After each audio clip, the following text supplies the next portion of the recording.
Hi everyone, welcome back to the channel. Now, when I'm looking for wood on the internet or wherever I go and searching for it, I always try to find pieces that are distinctive in some way. And this grabbed me straight away because it looks a bit like a paw or a hand or something like that. So it was something I just had to buy. I did buy it a little while ago and I keep on picking it up thinking I'm not brave enough to do that. But now is the time we're going to give it a go. Now it does have a couple of problems. We've got a split on this side, and on the other side we've got the potential of a bit of rot in there, but it's very rare that you get laburnum without any rot. So keeping those in mind, this is what I'm intending to do. The vast majority of the wood that could potentially be a bowl or something is in this side. We've got, there's an awful lot of girth there, but the bit away from these branches is on here. So I think that is going to be the base of whatever we're going to make going forward. Now, if that's the bottom, then that means that this would need to be the top. And as we've got quite a big slope there, there's no real area for me to attach it to the lathe.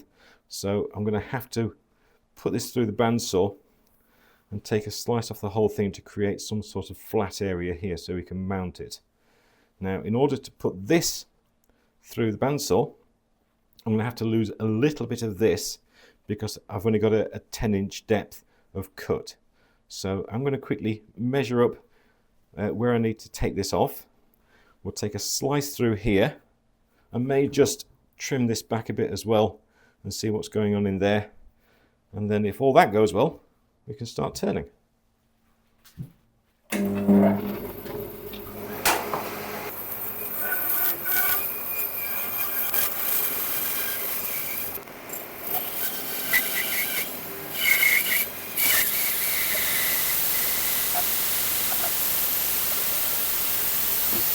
Okay, after the first initial slice, I did go back and take another one because it was leaving too much of a depth.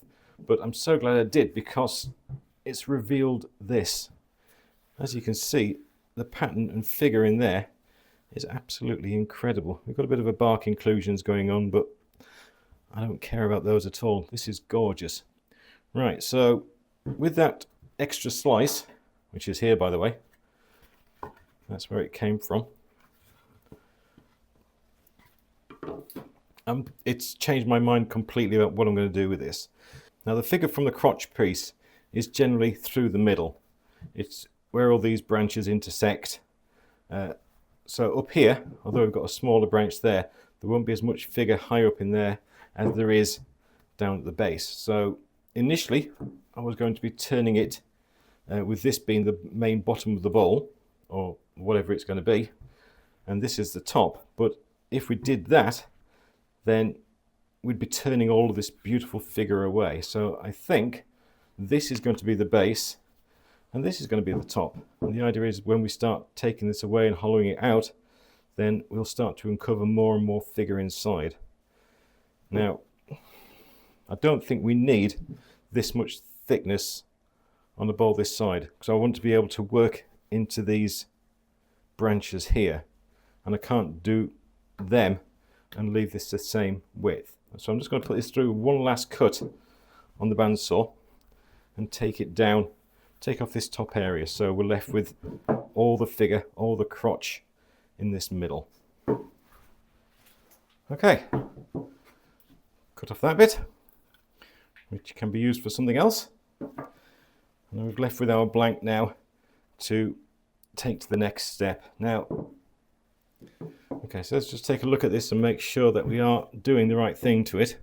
So this is going to be the top, this is the base, and we're going to slowly work on this to create whatever shape appears as we're hollowing it out. Now, one thing we do have to be careful of is that this bark inclusion, as you can see on the top there, is this one here. So what we don't want to happen is for this branch area here to become separate to the rest. So we will be keeping a very, very close eye on that. What it will probably mean is that I've got to leave a little bit more wood in these areas Because if I take that too low, oh, we're not too bad. If I take it too low, there is a chance of these two separating. So we'll keep an eye on that. Right, I'm going to put a worm screw in somewhere around there, I think. Yep, and then we'll get it on the lathe.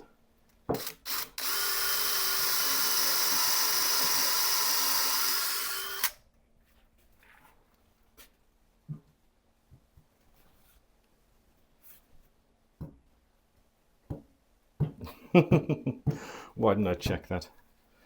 Right.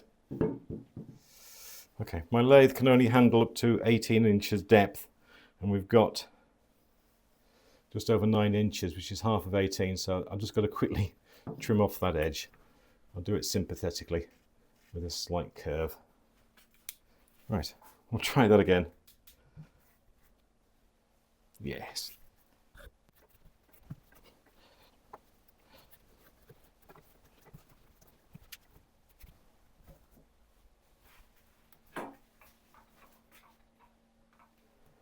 Okay, we're on the lathe. It's a little bit leg heavy, as it were, but we're just going to have to deal with it because it's not going to get an awful lot better. It will reduce slightly when the weight starts to be removed from the thickness of the piece, but it's never going to go away completely. Going to be starting to turn about 550 RPM with a 1/2 inch bowl gouge. Now, for those of you who have seen me turn Laburnum before, you can ignore the safety warning, but if you haven't turned it before and intend to do so, then you have to wear a very good protective mask because the dust from this wood and the wood itself is poisonous. So I'm going to be using an air-fed mask throughout.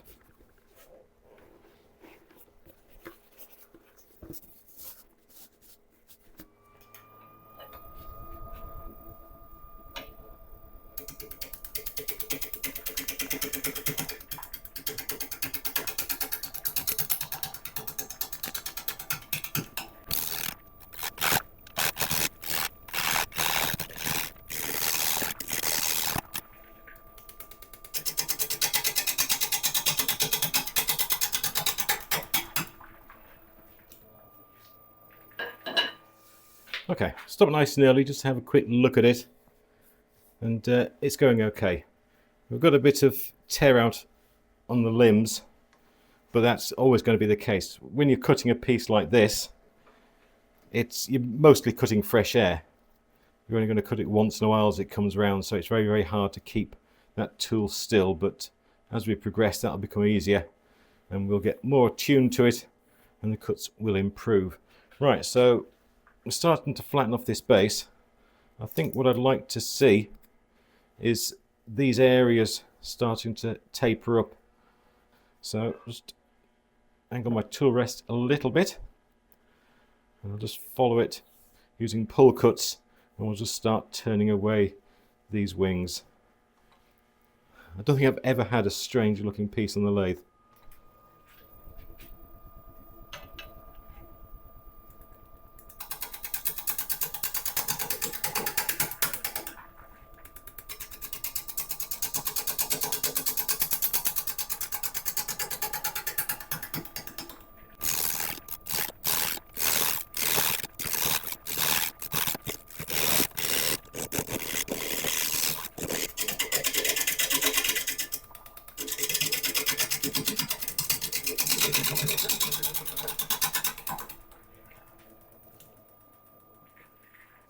Okay, progress is progressing.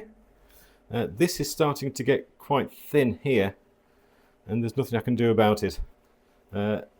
We are going to be working away, and this is going to shorten a little bit, but I want more of a curve than we've got, I think, so that is going to have to be sacrificed, but it doesn't matter. It's all going to be whatever it's going to be.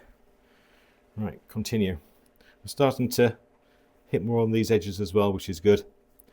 I'd like a little bit of a curve on this side. We won't get it all, I don't think, or it won't be very prominent, but we'll get some of it.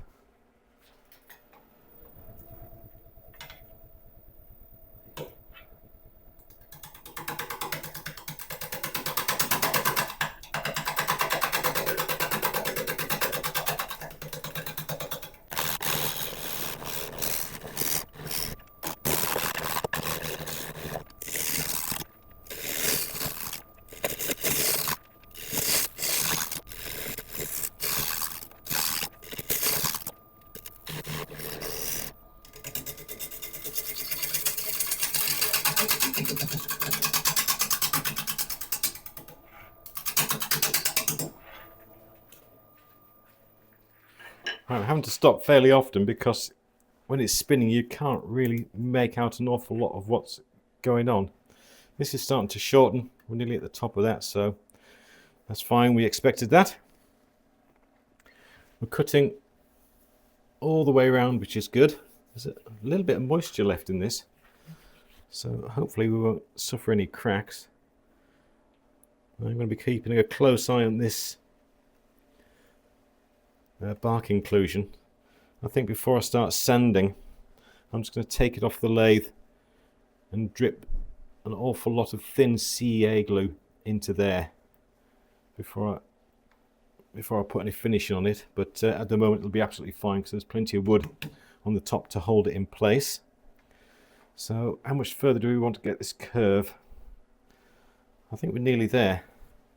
So I think I'm going to go and sharpen up again. Try and get some better cuts on here to smooth out this area, and then we can start worrying about forming a suitable base for it.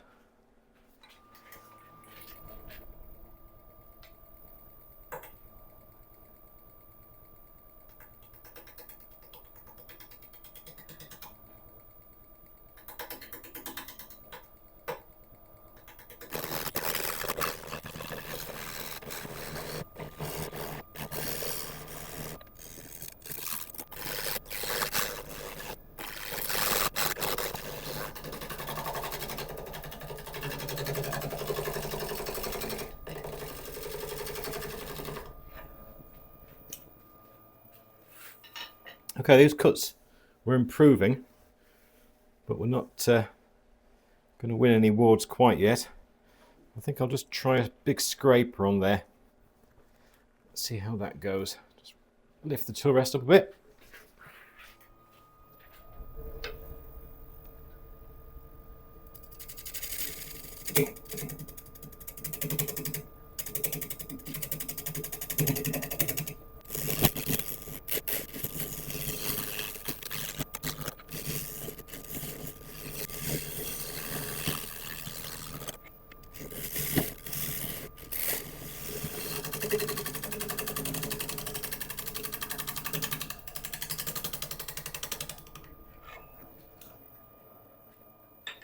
It's so hard, but still definitely improving. Now, with regards to where the foot's going to be, as you see at the moment, we've got virtually no edge there and a good size edge on that side, so I need to know if this is flat to where we want to be. Oh, it's not. Right, I think I need to flatten off this base. I should have done that at the start. I'm going to flatten off the base and then recut this foot.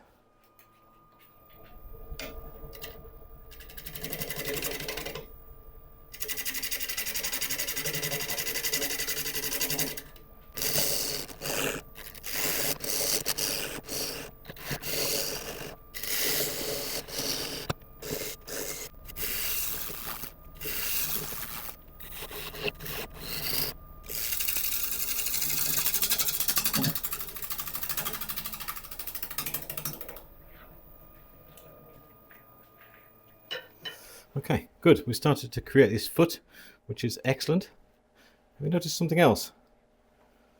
Our balance has changed. It's gone from legs down to legs up. Also means that I can get the speed up a little bit higher, up to about 700 RPM. And those cuts are certainly smoother than they were before. Right, I am going to put the scraper along here. Oh, look at that. Sorry. Nice bit of grain there. Right, I'm going to get the scraper out, have another quick go on here, and then we'll sort out the base and put in a recess, I think.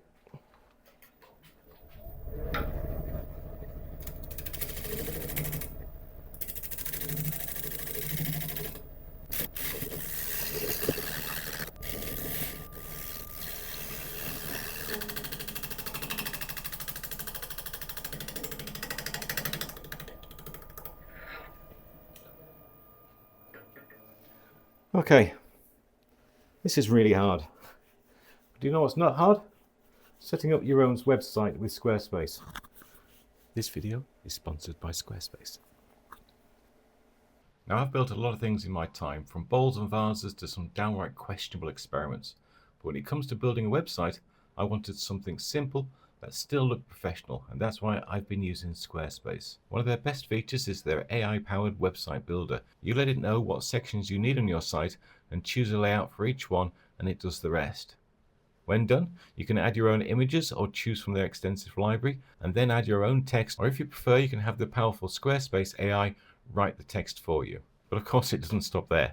Squarespace has many other features you can add to help turn your site into a powerful tool. Email campaigns, members-only content tools, digital downloads, online shop, and many more. So if you've got something to say, something to sell, or something to share, Squarespace gives you everything you need all in one place.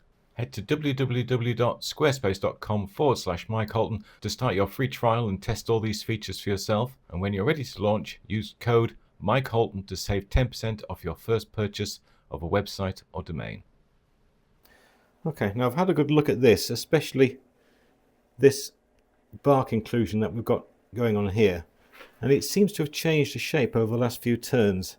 And if I give it a little move there, I'm not sure if it's my imagination or what, but it does seem to move a little bit. So we're going to take a break in the proceedings. I'm going to drizzle some CA glue in here and then give it a good while to sit, just so we have the best chance of staying safe. If we were to lose that corner, then we could probably get away with the shape with what's left, or we could stick it back on, but I prefer to try and keep it naturally if I could. So we'll do that now. Now when you take pieces off the lathe, wherever possible, it's always best to try and leave it on the chuck, because otherwise there's a chance when you put it back on it will seem to have moved, even if you get it back in exactly the same place. Okay, got some thin CA glue. I'm just going to keep on running it up and down this bark inclusion, and it'll slowly work its way in, hopefully to the whole piece. When I turn it round, I'll probably do the same to the other side as well. Now I'm not going to hit this with an activator quite yet, because I want it to have a chance to stay in its liquid form and get as deep in there as possible. Okay, I'll give that a couple of seconds to get into the hole. Then I'll come back and do it a few more times, and I'll bring you back when we've got it all back together again and continuing on. Okay, I've got it back on the lathe. I spent a good few hours dribbling in CA glue into this crack, and it seems to have filled up pretty well, so hopefully that's going to be nice and secure for us to get this over the finishing line. I just need to tidy up where the excess CA glue has gone over the edge. We need to tidy up this foot and then probably put a recess in or something like that, but I'll figure that out in a second. Let's get this sorted first. Turning speed now, we're around 700 RPM.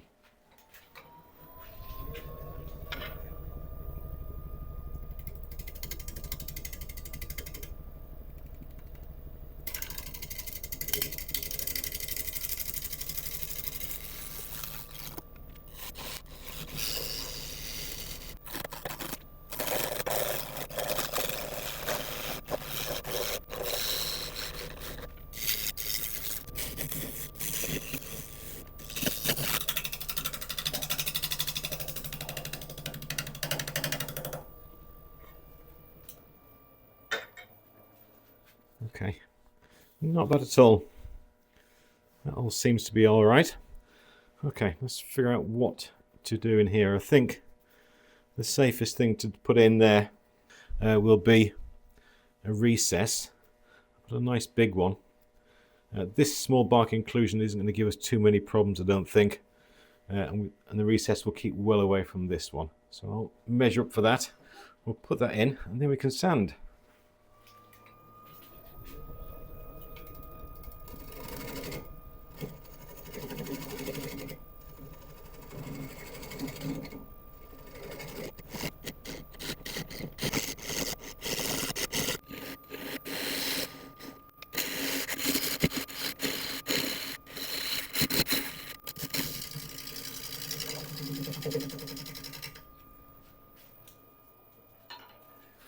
Okay, that should do nicely. Right, I'm going to set up for sanding.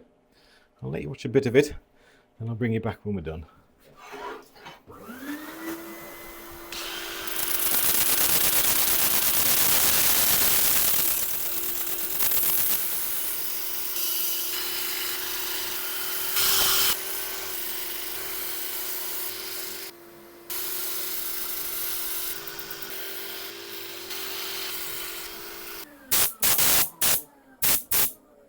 Well, all done. That's such an interesting shape to sand. That's a polite way of saying it's a complete pain. Right, bit of isopropyl alcohol just to clean any dust left out of the grain. And give us a look at this beautiful, amazing grain that I love so much. Laburnum is right up there with you for me in terms of the grain that you always get from it. It's such a beautiful wood. Right, we'll let this dry and I'll come back with a sealer. Okay, that's all nice and dry. So we're going to go on with a blonde shellac sealer.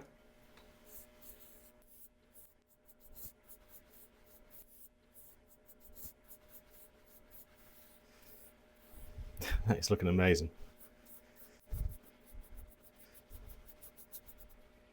I still don't know what to do with the bark on this piece yet, but we don't have to decide quite yet. We can decide once we've turned it around. Right, I'm going to let this dry and then come back on with an abrasive pad. I would normally use an abrasive paste, but it requires to be put in with the pieces spinning, and obviously that's not going to be very effective on this piece, so we'll use a pad. Okay, that's pretty much dry. So what I've got here is just a 1000 grit, kind of like a Scotch pad on the end of my drill. I'm going to go over it first of all with this piece spinning, and then I'm going to lock it off and just do up the wings just to make sure they're all nice and smooth and denibbed from the last 2 layers of fluid that we've put on it.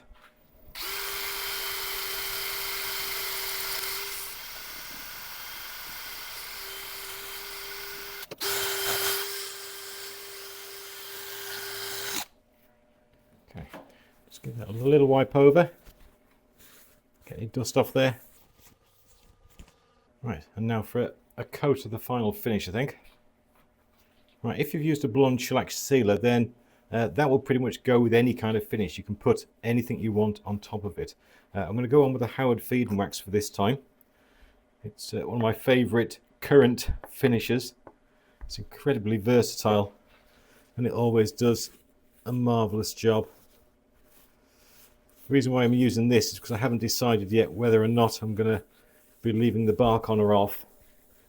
And Howard Feed and Wax is one of the easiest finishes to apply to bark. There's no hard residue or anything like that. It just sits on there and becomes invisible. It's not like a hard wax or anything like that. Okay, right, we'll let this sit on for about 20 minutes. And I shall buff it up, turn this round, bring you back, and we will carry on. Okay, we've turned it around, all nicely, safely locked off again with tailstock support. And I haven't got a clue what to do next. I know we're going to hollow it out, but the extent of which we do, I have no idea. Now we've got high points there and obviously all the way around the back and low out on these branches. Now the high point here on this branch, if it goes round, gets everything except that top corner. So I'm not hating this bark. If I just take, I don't know. I think the best way to approach this is just to start taking long cuts towards the center and then just seeing what happens.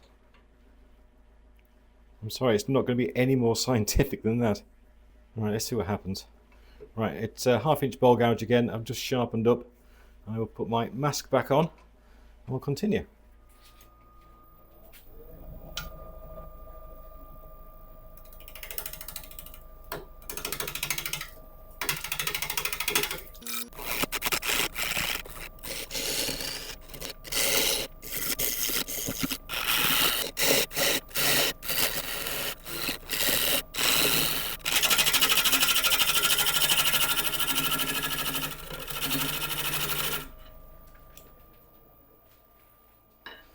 Okay, we're touching there, we're touching there, we're touching there, which is all good.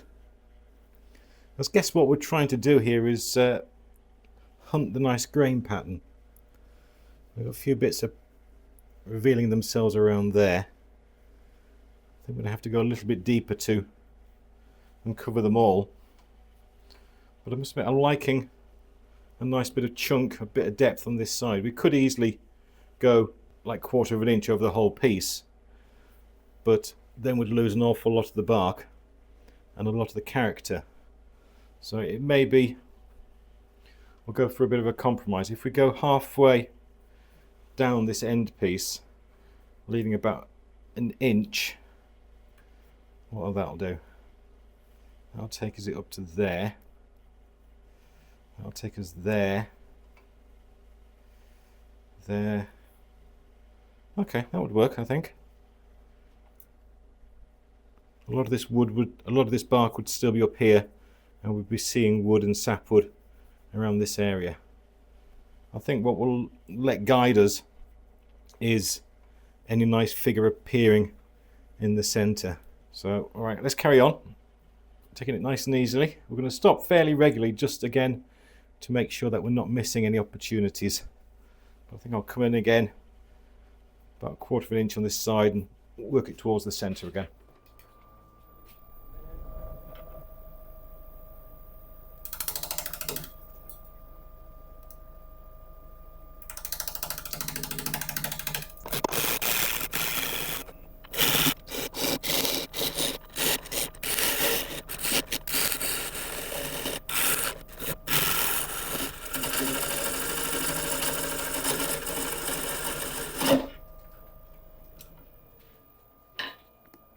I'm sorry, something about that shape just tickles me. Right, we're starting to get some lovely figure around this area. I don't think we've got a chance of going too far and removing it. There will be like the best point at which to stop, but without being able to see in 3D what every single layer looks like, we're never going to know exactly when that is. Here we've got sapwood and then the heartwood. I would like to get this heartwood all the way to the top. So that's another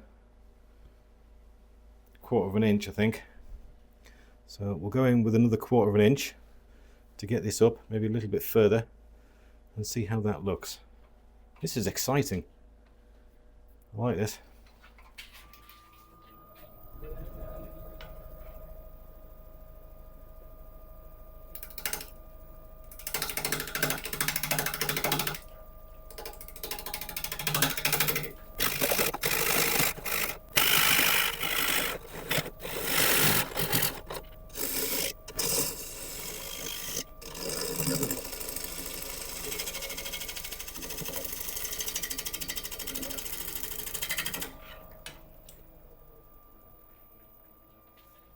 Okay, we got it, that's good.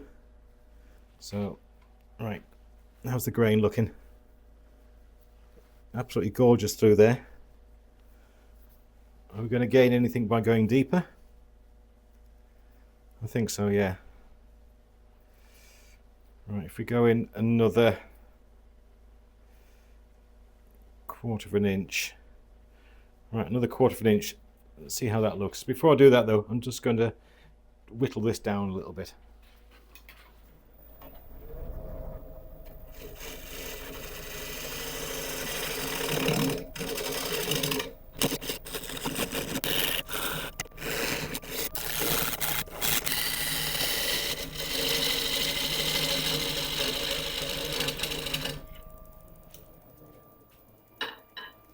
This grain is just starting to look better and better, isn't it?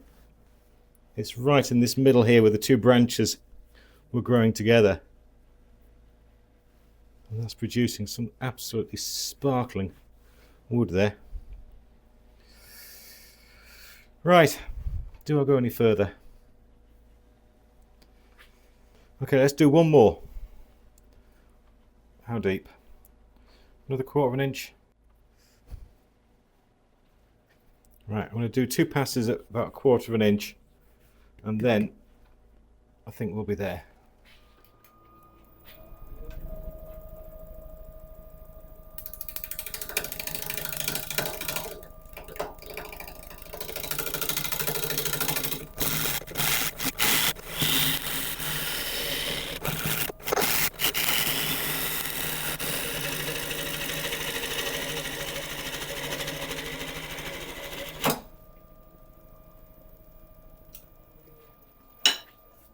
Nothing like a little catch at the end there, just to keep the heart in check. How we're looking. Oh wow. That is just amazing, isn't it? Now we're about probably just over an inch overall. So it's going to be a nice solid piece. We've got a reasonable amount of bark on. I like the bark wrapping over, I want to say toes, but I don't know. So I like that. This little clip out here, I can soon sand around that and these surfaces. And I don't honestly think there is anything to be gained by going any further. As you can see, the extent of this bark inclusion here. I know I've applied that full of CA glue, but still I do not want to lose that toe. Right, I'm going to take all of this away, do a couple of final passes I think with a scraper, and then we can sand.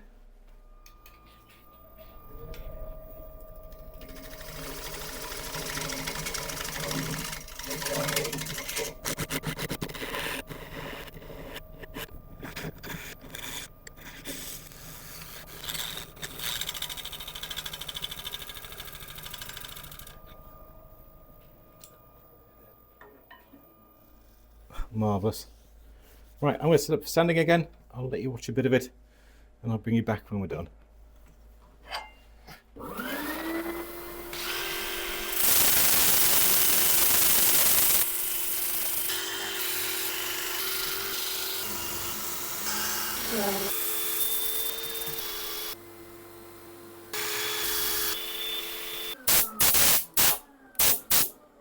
Okay, sanding's all done. Everything's beautiful. Bark is gorgeous. So I'll give it a wipe over with isopropyl alcohol and reveal this amazing grain. Look at that. That's what we were looking for. Right, let's get it off the bark as well. I left a few of the cut marks on the end bits just to keep some of its natural elements. Right, we'll let this dry and then come back on with the sealer. Okay, that's all nice and dry. So on again with our shellac sealer. I'll go over the bark as well.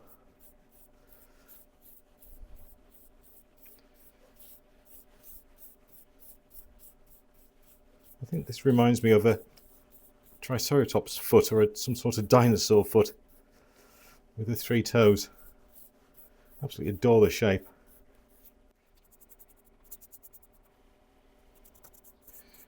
Right, I will be getting runs on the back as I'm applying this, so I'm going to give that a wipe down as soon as I've finished applying it all.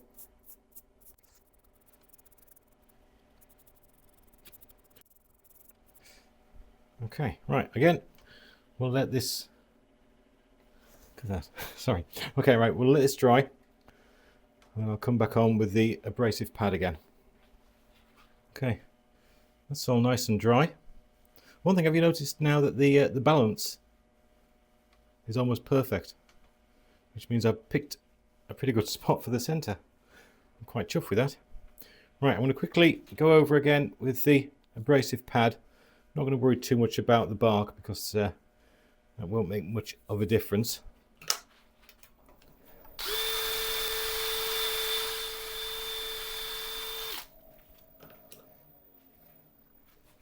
Let's get the last final wipe off of any dust. I'll go and get the Howard feed and wax. Okay, as before, nice healthy coating. I'll put it on the bark as well.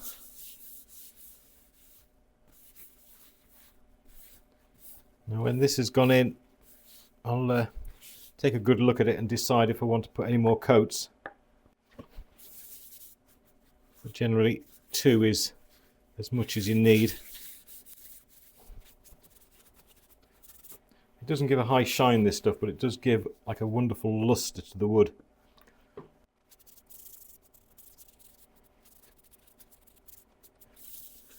Okay, right, when this is dry, I'll give it a buff. If it needs more, I shall do it again.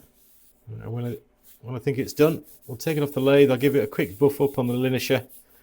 I'll have a quick tidy around, and then we can take a look at what we've done. Well, there we go, all finished. Now, I said at the start that I wasn't quite sure what we were going to be making, and now we're at the end. I'm still not quite sure what we've got. You can put it on a hallway table, put your keys in it. You could sit a nice elegant candle on there. I'm sure it's going to have some uses, but I just like looking at it. The grain figure that we sought out and found in this centre is just absolutely amazing, and that for me was the whole purpose of this. When you get a crotch piece, you're always hunting the best figure that you can find inside it and display it in the best way you can. And in that respect, I think I've succeeded. You may have a completely different opinion as to what I've done with this piece, and that is absolutely fine. I have no problem with personal opinion whatsoever. So anyway, if you've enjoyed this one, I would really appreciate a like and subscribe and all the usual things. And don't forget that if you do leave a comment on the video, that you are going to be entered into the giveaway, which is happening in the next couple of weeks when we hopefully hit 60,000 subscribers. I must also say a massive thank you to Simon for supporting me this week on Buy Me a Coffee. If you've enjoyed my work and would like to buy me a coffee as well, then please follow the link at the end or in the description. All funds raised are put straight back into the channel, and I should be buying more interesting and wonderful pieces of wood. But apart from that, thank you very much indeed for watching, and I'll see you all next time. Thank you.